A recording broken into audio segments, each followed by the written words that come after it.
ഈശോ മിശിഹായ്ക്ക് സ്തുതിയായിരിക്കട്ടെ. പ്രിയമുള്ളവരെ, വചനപഠന ക്ലാസ്സിലേക്ക് ഏവർക്കും സ്വാഗതം.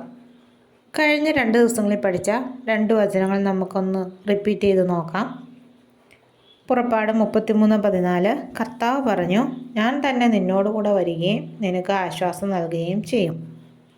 സുഭാഷിതങ്ങൾ 1:8 മകനെ, നിന്റെ പിതാവിൻ്റെ പ്രബോധനം ചെവിക്കൊള്ളുക, മാതാവിൻ്റെ ഉപദേശം നിരസിക്കരുത്.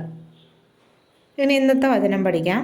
മർക്കോസ് 11:24 അതിനാൽ ഞാൻ പറയുന്നു, പ്രാർത്ഥിക്കുകയും യാചിക്കുകയും ചെയ്യുന്ന എന്തും ലഭിക്കുമെന്ന് വിശ്വസിക്കുവിൻ, നിങ്ങൾക്കത് ലഭിക്കുക തന്നെ ചെയ്യും. നമുക്കിത് 3 പ്രാവശ്യം റിപ്പീറ്റ് ചെയ്ത് പറയാം. മർക്കോസ് 11:24 അതിനാൽ ഞാൻ പറയുന്നു, പ്രാർത്ഥിക്കുകയും യാചിക്കുകയും ചെയ്യുന്ന എന്തും ലഭിക്കുമെന്ന് വിശ്വസിക്കുവിൻ, നിങ്ങൾക്കത് ലഭിക്കുക തന്നെ ചെയ്യും.